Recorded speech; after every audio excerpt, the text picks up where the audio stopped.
So I told Stan a moon ago he needed to get a white people dog. What is a white people dog? It is not a black people dog. What is a black people dog? I look like a nigga with pit bulls online. And here, it'd be a lot of niggas messaging me, talking about their pit bulls and their problems. In this case, an Australian Shepherd. That's what he is, correct? Yes, sir. Man, you ever watch these dogs work? And y'all want to know what a dog will go for? There's some Australian Shepherds and other shepherds that'll sell for $40,000, $50,000. Why? Because they're a working dog. What does a working dog do? It does work. And what is work? In this case, could be herding cattle, so forth and so on. So Stan has actually did what he does best, or my bad, he did what he enjoyed the most. And that is bring the dog out of a dog that wasn't supposed to be a dog.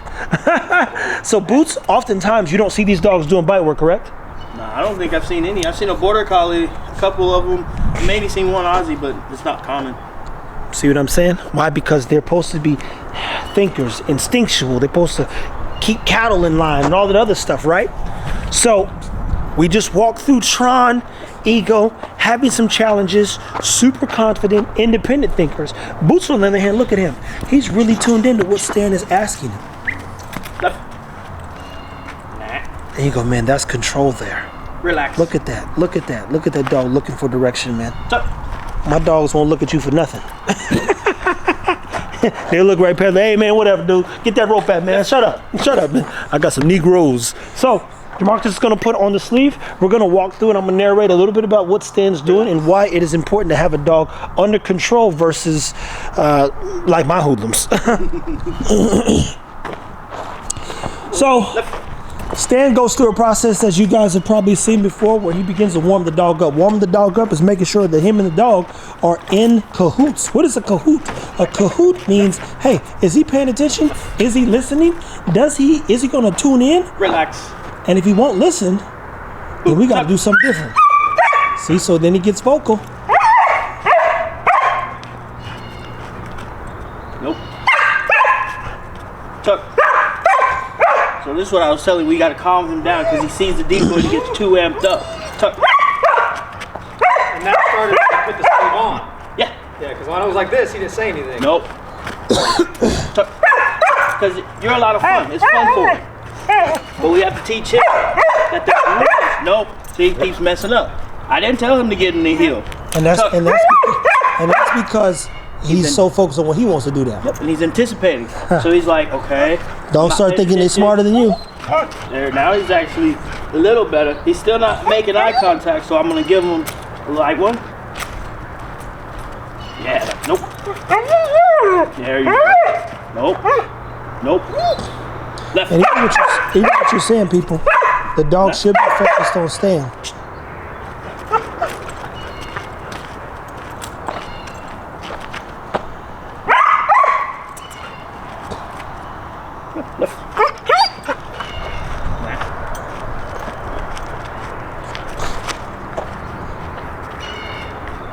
Relax.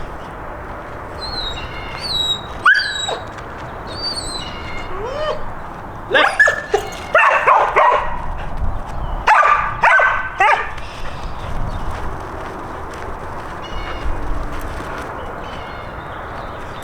That. Tuck. Nope. Tuck.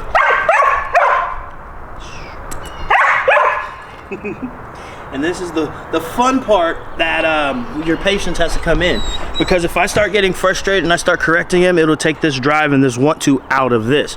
So it's finding that fine line where you're going to give a firm but fair correction. So what I want to do is when he pays attention in the heel or in this tuck position, I'm going to alert him and he's going to get to do what he wants to do. So tuck. When he pays attention, nope. Nope. Tuck. Nope. Watch. Right. Eat. Good job, Booter. Go. Oh, yes. Here we go.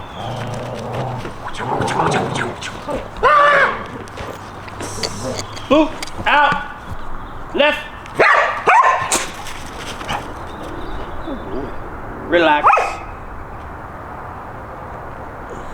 So the beauty about each dog too is that every time you get a new dog, people, even if it's a new dog, an Australian Shepherd, you start finding new ways to fine-tune your approach to prevent noise and so many other things, correct? Yep. And having problems on your hand. Exactly. And we can't correct him the same way that you saw Ego or Rocco or even Creed get corrected, because he will literally shut down and he won't do anything, and that defeats the whole purpose of what we're trying to do. So you see, I don't even have a prong collar on him. It's just a simple flat collar, and that's enough. I don't know if you saw in the video, I even flicked his ear, and that was enough for a correction for him. He's like, oh, my bad. Your mom ever flicked your ear when you were young? Your mom pulled mine and all kinds of crazy stuff. Look, boy, man say.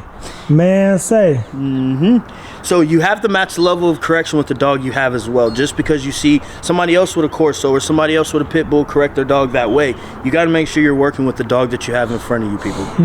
And that means you got to get to know your dog, people. And I'm working on a behavioral chart and how to deal with these things that I think will be super helpful long term.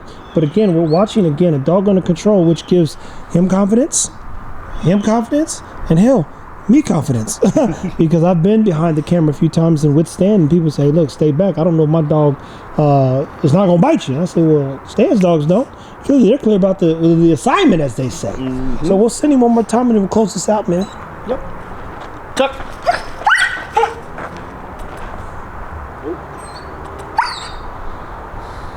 Eat.